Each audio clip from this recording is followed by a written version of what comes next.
Welcome back. It's the Better Learning Podcast. We are talking about the movie The Great Debaters today, and I'm excited to be joined with Jeff Johnson with PBK. Jeff, how's it going? Doing well. Glad to be here.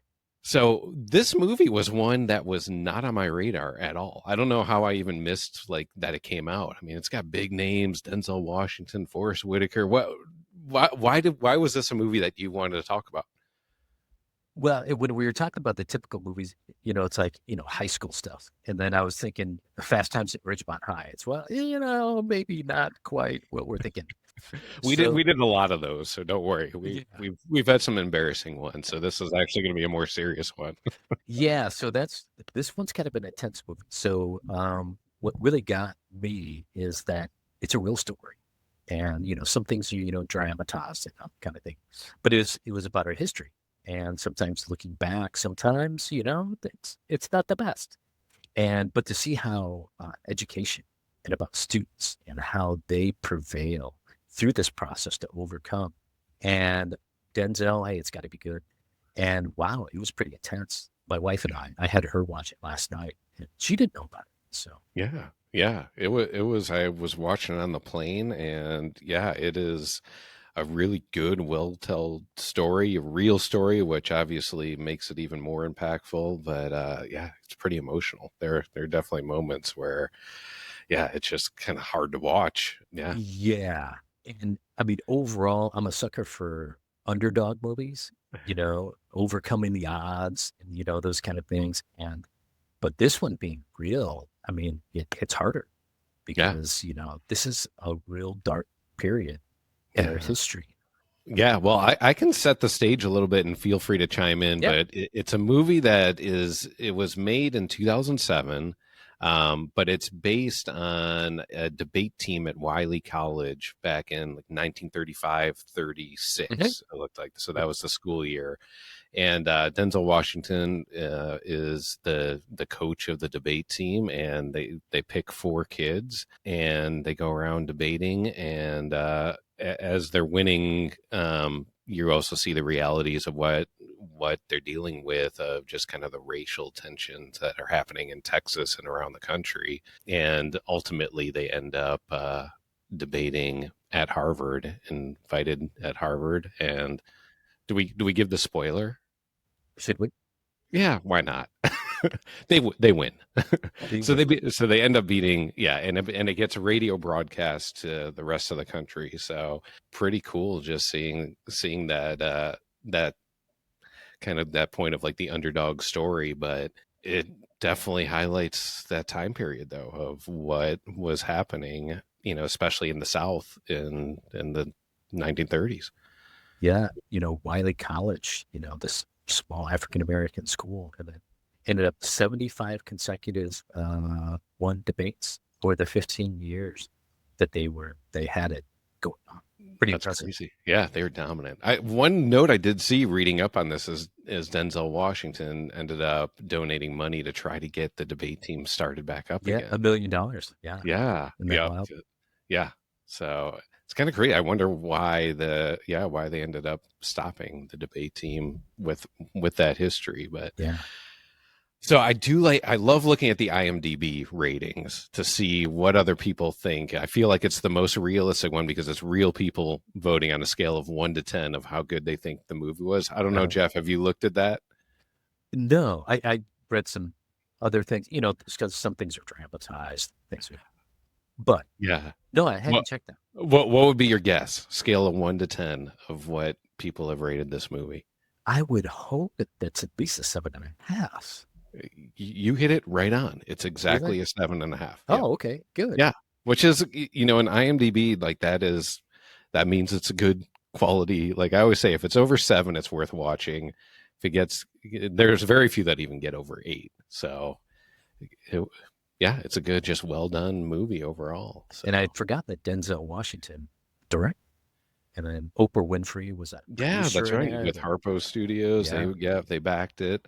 One of the surprises I had in there before we get into the award categories is I'm watching this and I'm like Forrest Whitaker, know him as an actor, and then they have this 14-year-old that plays his son in the movie. I'm like, man, they did a great job casting. Yeah. Like, he looks so much like Forrest Whitaker. He looks so much like his dad, and find out that it was Forrest Whitaker's son. So, yeah. I thought he wasn't related. He has the same last name. Oh, really? So Yeah. maybe I got that wrong. He has the same last name, but they're really they're Yeah. unrelated. It's got Denzel's first name and then Whitaker's Yeah. name was kind of. No way. Okay, I saw the last name and I'm like, oh, that makes sense. That's his son. But Yeah. you're, I oh, thought the same thing. no way. That's crazy. Yeah, that's crazy that they're not related then, because I felt like he was just like a spitting image Yeah. of his dad there. So, well, good. Well, should we jump into award categories here? Sure. That sounds good. All right. We always start with the Keating Award. Who is the best educator in here? The John Keating Award, named after the Robin Williams character at Dead Poet Society. So, Carpe diem. yeah. So, was there one that stood out? I had two that I wanted to at least throw into the finalists, but do you have a clear winner for you? I mean, it seems kind of obvious because there's really about one teacher. And so that was Melvin Tolson. And so with him, what he brought, I thought it was really interesting that he didn't sugarcoat the tough realities and prepared these students. And I thought it was great that using education as a means to overcome and prevail ignorance. And so there was that one part in there where he's talking about my job is to find, take back, and keep your righteous mind. What was lost, we're gonna, get back. And it was like, wow, that's a pretty empowering Yeah. teacher. Yeah, so. Yeah, for sure. I mean, I think he definitely has to be my winner. I questioned a couple things in there, and the other one that I would put was Dr. Farmer was Forrest Whitaker's. Like, he was just kind of that steady, kind of calm voice. He didn't push the envelope as much as Tolson, but he was still very hard lined, and very intentional. Yeah. So, all right. So this is my one criticism of, and it kind of comes up in the movie, is that why didn't he let his students write their stances in the debate? Like, he's like, nope, I'm going to write them. You just deliver them. And that was the one I'm like, why? Like, that seems so like you're robbing the kids of that experience. So speaking from recovering control freak, I can kind of understand. You want to win, and how many of the students are really prepared? It's really fresh. So I could see eventually, keeping a tight rein, and then as they get to understand that they can take over, and that's kind of what happened to them. Yeah, because he was out at the very end. They were on their own. Yeah. I know. It bugged me though, because even it was almost like they were like called out almost as like cheating, and that was the only reason why the students had to write their own position. And even one of them rebelled and looked him in the face, saying he was going to, and it was beautiful. He took on that role. So I think building that trust, between teacher and student. Yeah, very true. Yeah. I would say that's probably the one other one that could have been considered was Henry Lowe, who basically becomes like kind of the mentor at the end. He's given charge. Yeah.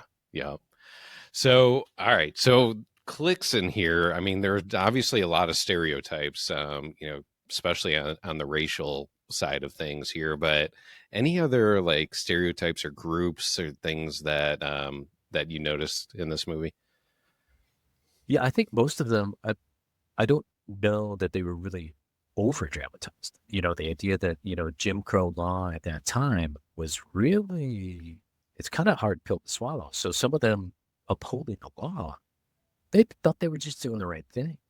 And so, African Americans not being able to compete, can't go to schools, get funding. The lynching thing just tore me apart. Because that's not our generation. Other than that, the female character, the heroine, and how she was humble but tenacious, and you see her carrying the fire, come out. And then, like the young Farmer Jr., 14 years old. Yeah. So you got Yeah. the youth thing, and then you got the troubled African American. He's got the haunted past, kind of. Yeah. The Henry Lowe character. Yeah. Yeah, yeah. And how he kind of overcomes but still struggles. Yeah. Yeah.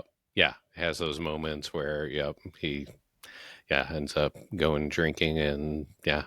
Uh huh. Yep. And everything else.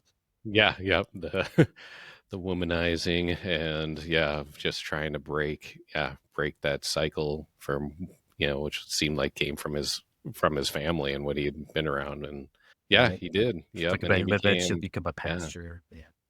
Yeah, which is crazy. That was like that was one of the ones you're like, oh wow, like that's really cool to see. I love when they do that at the end of those real movies too, where you Uh-huh. see where are they now Where are or they what. now? Yeah, yeah. All right, well, moving like on the class clown, there was not a lot of comedy in this movie. No, I mean they were like a farmer junior. He was the fantasizing about your romance kind of thing. But Yeah, no, it was pretty intense all the way through. Yeah. yeah, that was the only one I thought maybe, yeah, maybe James Jr., but really even that, like he did. I feel like he was the character that like kind of popped out the most in there, even Okay. though there were a lot of strong people in there. Yeah, I've always liked Journey Smollett, who was the female Yeah, in there. I she don't was not strong. yeah, she did a great job. And I don't know if you've watched the TV show Friday Night Lights, um, Oh no, but she she was was in in that one of the later spider. ones. Yeah, yep, Yeah. yep. So yeah, I felt like she did a really good job on that too. Yeah, I mean, all right, the homecoming scene, the iconic moment. I only had one. Uh huh. I had the debate with Harvard. Like that was the build up of what they were building up That was the throughout the climax. movie. Yeah. Anything else we should even consider there? One that was kind of different that I like, and it was a smaller moment, was the hot spot. Where the kids are auditioning. So he's putting them on fire. I mean, no, no, no pretense. No, he just wanted to see their character and testing them with different questions, what's perspective. So it was interesting. It's you don't see that too often. Yeah, See what's your character, what you're made up of, and from yeah. that he made that decision. But yeah, the final debate. I don't know if you noticed that it was Glenn Powell's debut I, in that I didn't last realize it scene. was his debut, but I Yeah, saw that. Yeah, he was one of the Harvard it's like debaters. wait a minute. Yeah, it was Yeah, like I know 19 that at the guy. time. Yeah, Uh, that's but yeah, dealing with all those heavy issues, it really got me inspired about debates. I know. The Have you ever preparation. been part of a debate team? Not a technical one. That like, school where you're going against and have to like pick a side. No, nothing like that.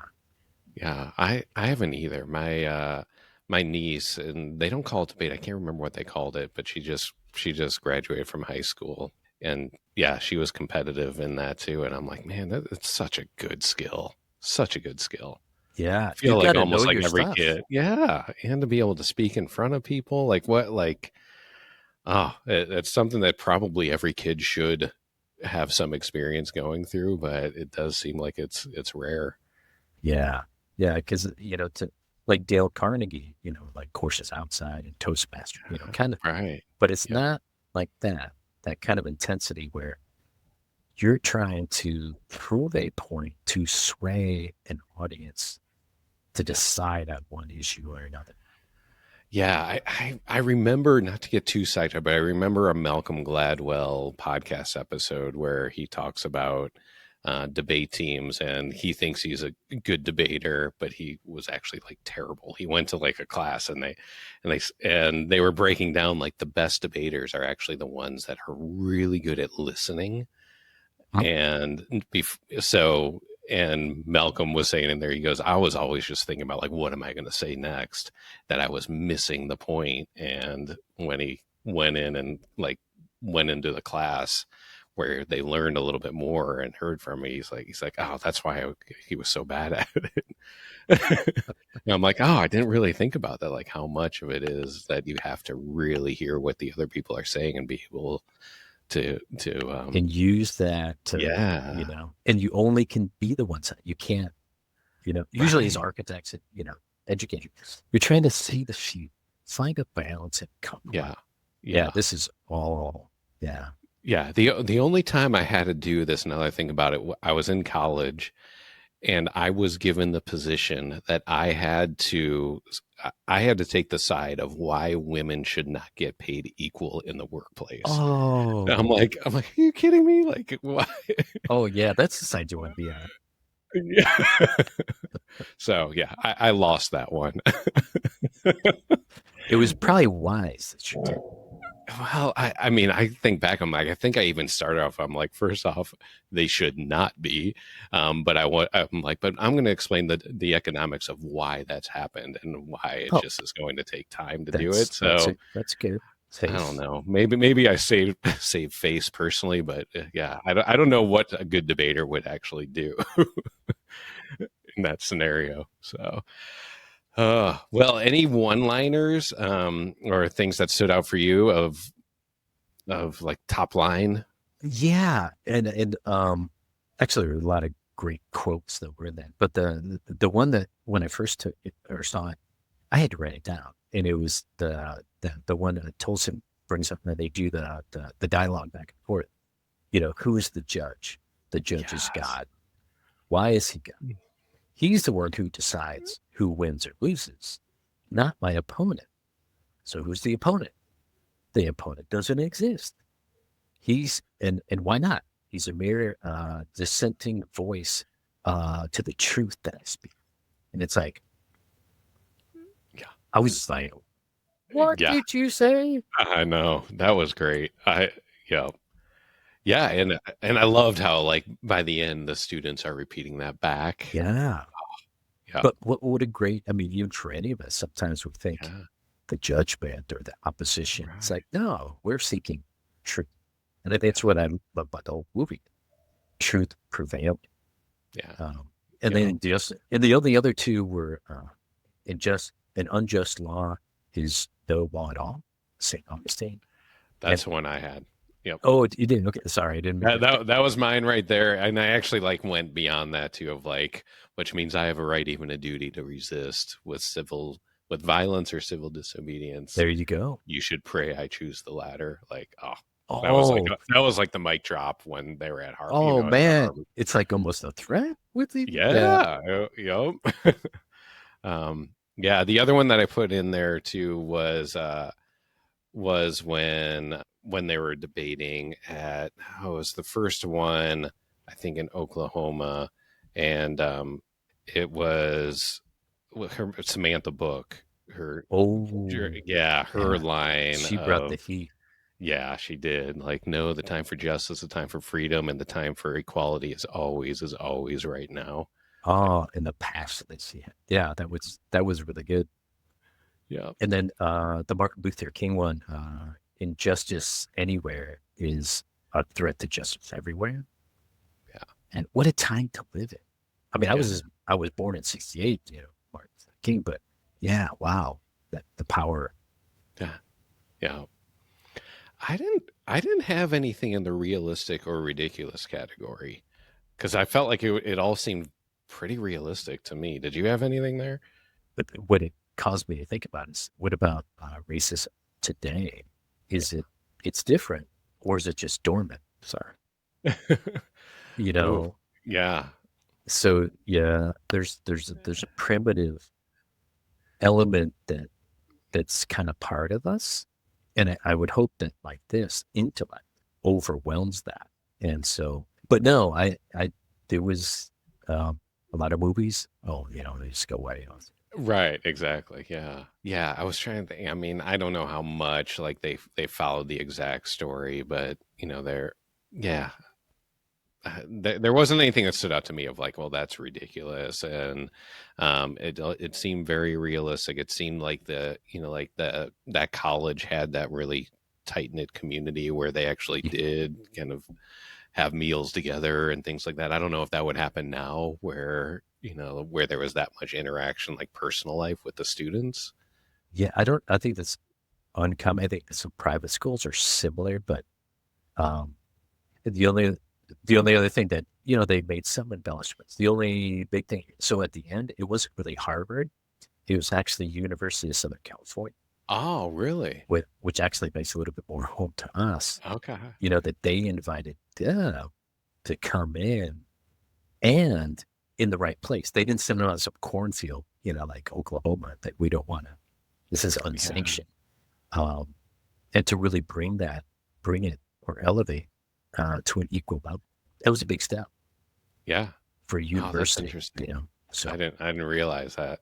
I wonder why they changed it. They just they just wanted to get Harvard name in the, there. the name, Yeah. yeah, Yeah. Harvard gets enough of that. Come on. not bad, cool. Yeah. When we work with schools at K 12, it's not just about furniture or design, it's about impact. Our radically student centered approach puts students at the center of every decision. From that first conversation to the final walkthrough, we're focused on creating spaces that actually work for the kids, the teachers, and the community. So if you're looking to do more than just check a box on your next project, let's talk. Visit K12.com. That's KAY-TWELVE.com and see how we're helping schools transform learning one student at a time. Because at K 12, it's not just about projects and furniture, it's about purpose.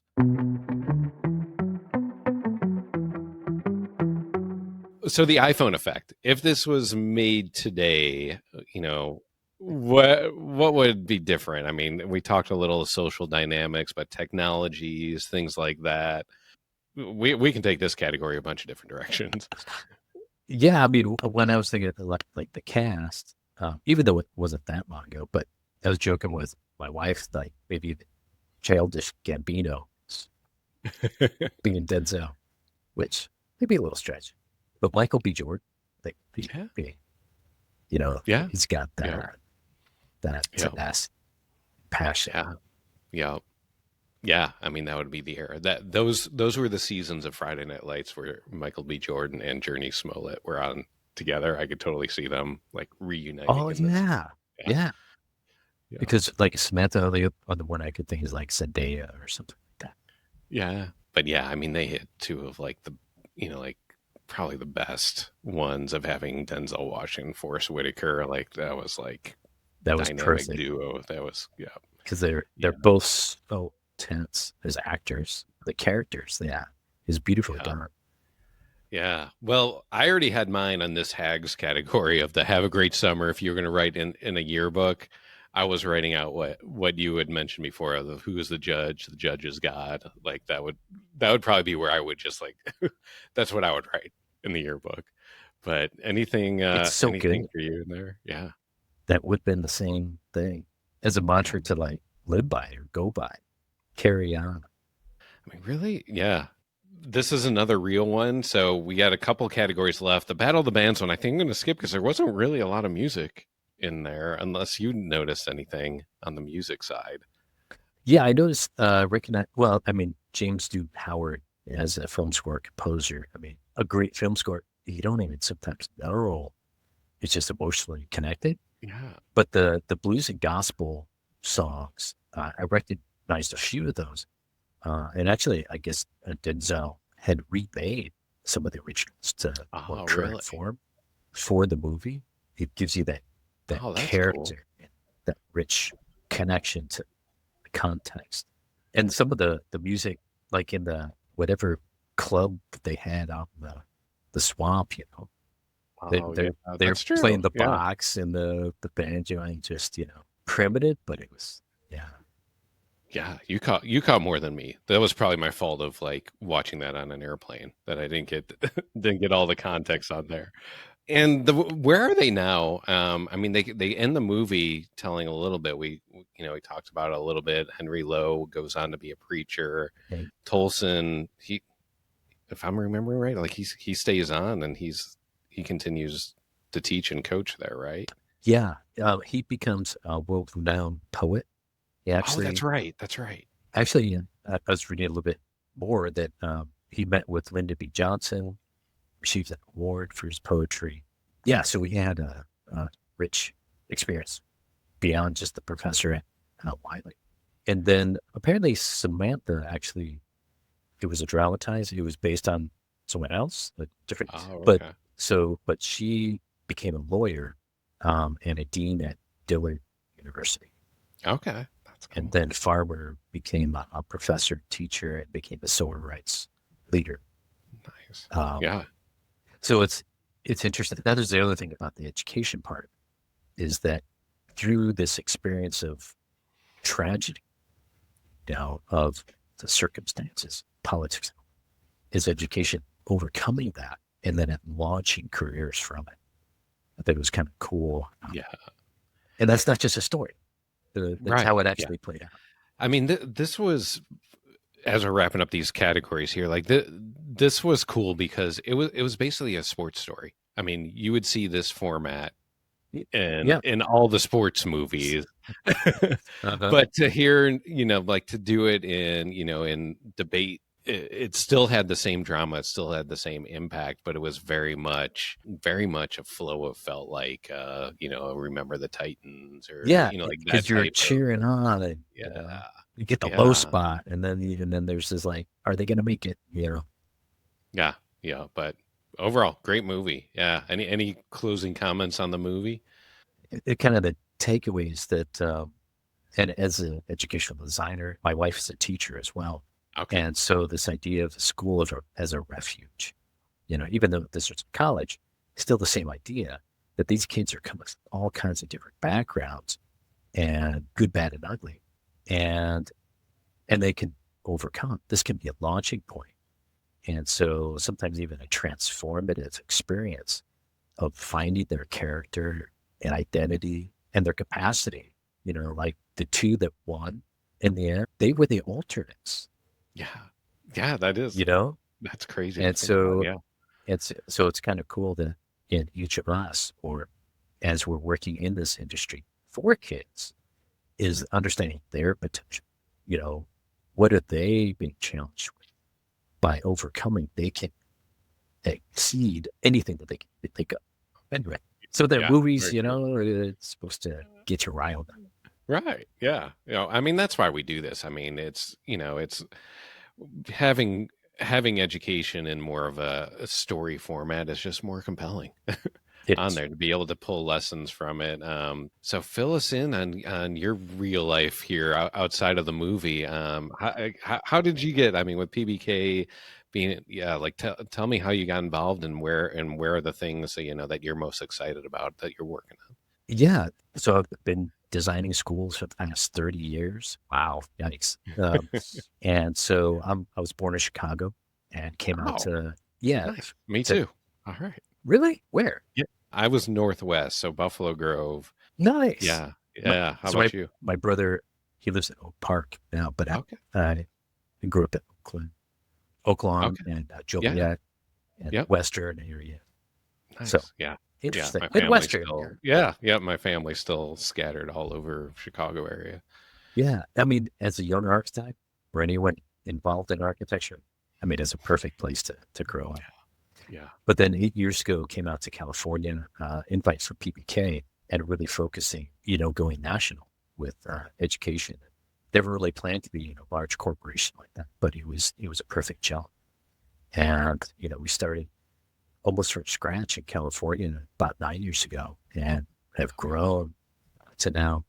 We have 340 people just in California, Wow. and we have Holy cow! I didn't realize how big PBK is. and a Yeah. thousand national Yeah. at Florida, Georgia, South Carolina.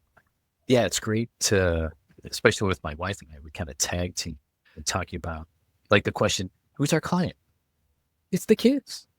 Yeah. They're the ones paying all of our bills. And so the idea is whatever we can kind of get to understand their perspective. And like your teacher, radically student centered. And so that's hopefully a reminder for all of us why we're doing this. And Yep. and some of the challenges, just to be honest with California, I thought, this was like where all innovation starts. And then it goes, we have some challenges, funding, fourth largest economy in the world, but we're like 46 in per capita spending on education. It's like, Oh, this is a good challenge. And so how can we make the most and best out of each project that makes transformative environments for kids? So that's the excitement, it's almost like a mission field. So it's fun to Yeah. be a part of it.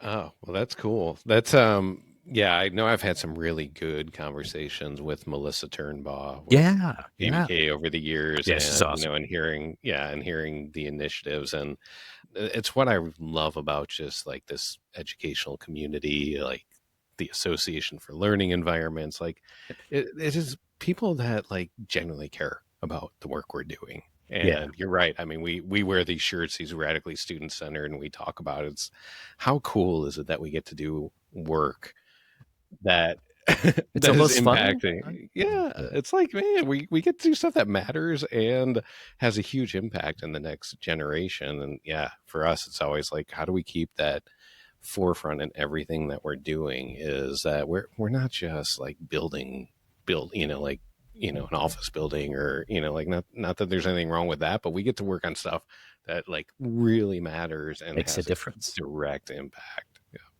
Yeah. I think that having a mission, I mean, I think for anybody, keeps you on target in that community. And that's why opportunities like this to remind ourselves, hey, why are we doing this? Yeah. You know, Yeah. and stoking the fire, the Yeah. passion of what we're doing. Yeah, yeah, very cool. So, do you go to any of the conferences? Are you going to be anywhere coming up here this fall? Yeah. So I've spoken at 3 different cash conferences and then 2 different A4Ls. And then, so we're looking at a couple for next year. And so it's just in Salt Lake City for A4L, and that went really well. And collaborating with districts, regulators, and really talking about the challenge. California, sometimes it's complicated. Yeah. So I'd be honest. How do we work through the system and simplify it to do the simple things we're trying to do? Yeah, I'm surprised to hear that California is 46th. That's super surprising. Isn't that strange? Yeah, So for me, it's like, it's a nut that I want to crack. yeah, yeah, yeah. I mean, I moved out to Arizona about 8 years ago, and that was all I heard was Arizona's 49th out of 50th, and spending in there. Wow. Yeah. So I would have guessed California would be Maybe a it's lot higher than that. changed the past 6 years. So moving the dial, Mhm. but that's what's great about cash, having advocates working through legal system, funding operations, and finding ways that we can change that. Yeah. Well, good. Well, awesome. Well, appreciate you being on the show and talking through this. To the listeners, if you like this style, or this adds value to you, please hit subscribe wherever you're watching or listening to this. We try to put it out everywhere: YouTube, Spotify, Apple, website. BetterLearningPodcast.com is our website hub for everything, and we do get a lot of suggestions and ideas for movies and topics and guests. So that form right there, we really take it to heart. So we appreciate this community, and that you guys are continuing to give us good ideas on there, because we review them in all of our planning meetings. But yeah, thank you. This is a great movie. It was great talking through this with you. Thanks a lot, Kevin. The Better Learning Podcast is produced by Matt Rogers and edited by Kelly Jones. The views and opinions shared on this podcast are those of the individual speaking and do not necessarily represent the perspectives of their affiliated companies, organizations, or associations.